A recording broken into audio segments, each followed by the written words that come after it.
할렐루야. 사랑하는 성도 여러분, 좋은 아침입니다. 5월 19일 한절 묵상입니다. 오늘은 신명기 20장 19절 말씀을 함께 나누겠습니다. 19절입니다. 너희가 오랫동안 성을 에워싸고 쳐서 그것을 취하려 할 때도 너희는 도끼를 사용해 그곳에 있는 나무를 베어버리지 말라. 이는 내가 그 열매를 먹을 수 있으니 너는 그것들을 포위하는 데 쓰기 위해서 베어내지 말라. 갑자기 뜬금없는 말씀을 하십니다. 전쟁에 대해서 얘기하시다가 주위에 있는 열매가 맺힌 나무들은 베지 말라고 명령을 하십니다.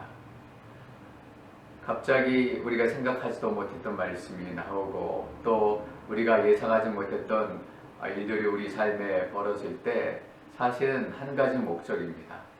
우리가 다시금 하나님께 주목하기를 원하시는 겁니다. 이스라엘 백성들이 전쟁에 대한 얘기만 계속 듣다가 전쟁에 빠져버리고 마치 전쟁이 목적인 것처럼 그렇게 착각하지 않기를 원하셨어요. 전쟁이 목적이 아니라 하나님이 목적입니다. 이스라엘 백성들이 전쟁을 시작하게 되면 계속해서 전쟁을 승리할 거예요. 왜냐하면 하나님께서 그들을 위해서 싸워주시기 때문입니다. 그런데 이런 전쟁도 분명히 있을 수 있습니다. 금방 전쟁의 승부가 나지 않고 한 달 또는 몇 달, 1년에 거쳐서 서로 대치하고 있는 상황이 올 수도 있어요. 그럴 때 이스라엘 백성들 마음속에는 하나둘씩 이런 마음이 생기기 시작할 겁니다. 이상하다. 저번 싸움에서는 일주일 만에 우리가 이겼는데 그전에는 하루 만에 우리가 승리했는데 이번에는 한 달이 넘고 두 달이 넘고 1년이 넘어가네. 이번에는 이기지 못하는 거 아닐까? 이번에는 뭔가 잘못되는 거 아닐까? 그런 조급한 마음이 들기 시작할 거예요. 불안한 마음이 들기 시작합니다. 사실은 저희가 신앙생활을 하면서도 그런 경험을 할 때가 많습니다. 기도응답이 내 생각만큼 빨리 오지 않으면 뭔가 이상하다, 잘못되는 것은 아닐까, 쓰러지는 것은 아닐까, 느낌이 안 좋아, 이런 생각을 하게 되죠. 그래서 조급하게 되고 불안하게 되고 마음이 바빠지면 나타나는 현상이 하나가 있습니다. 옛날로 돌아가게 되는 거예요. 옛날로 돌아가는 것은 뭐냐 하면 상황을 보고 우리의 삶을 판단하는 거예요. 느낌을 가지고 우리의 인생을 판단하게 되는 거예요. 그러니까 그동안 잘 예배드리고 잘 기도하다가도 어느 날 마음이 조급해지면 옛날로 돌아가 있는 그런 모습을 보게 되는 거예요. 잘 참다가 갑자기 또 어느 날 화를 내게 되고 하나님의 방법이 아니라 내가 옛날에 썼던 그 놀라운 술수들을 다시 쓸 수도 있게 되는 거예요. 이스라엘 백성들에게 열매가 있는 나무는 자르지 말라고 얘기하세요. 사실 몇 달, 1년 동안 대치하고 있으면 여러 가지 필요한 것들이 많습니다.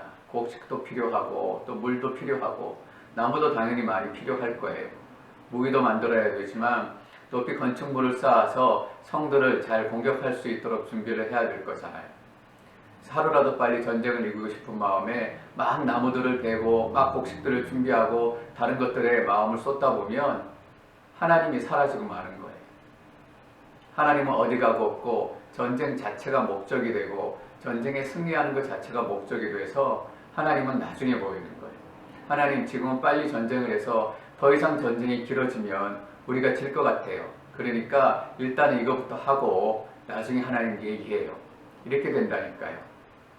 근데 여러분 한번 생각해 보십시오. 마음이 막 바빠서 나무를 막 베어야 되는데 나무를 막 베고 있는데 갑자기 이 말씀이 생각이 나는 거예요.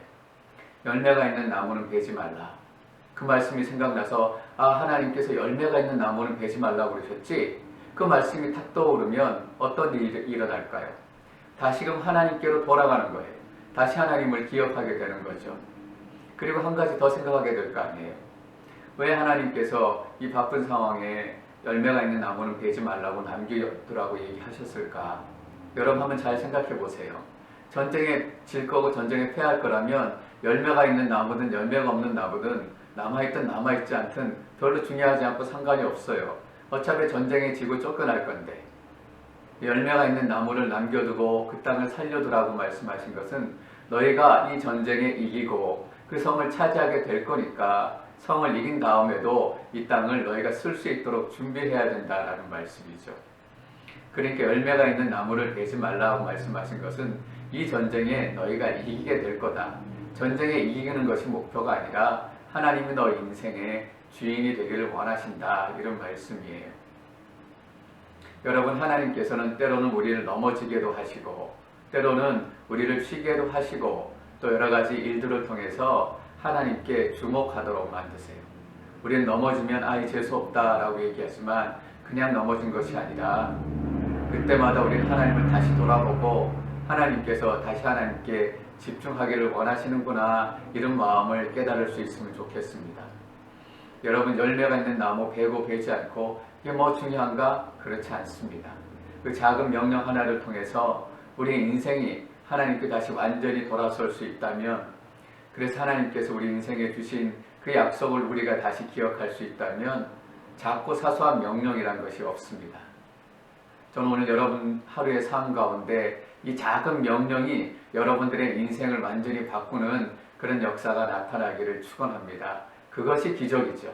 남들이 보기엔 아무것도 아닌데 어떤 사람은 그 말씀 하나에 인생이 바뀌고 소망이 바뀌게 되는 거예요. 이 귀한 말씀의 역사가 여러분 가운데 임하시기를 축원합니다. 그리고 그 말씀을 통해서 다시금 하나님을 주목하시고 하나님의 약속으로 돌아가시는 은혜가 여러분 가운데 임하실 줄 믿습니다.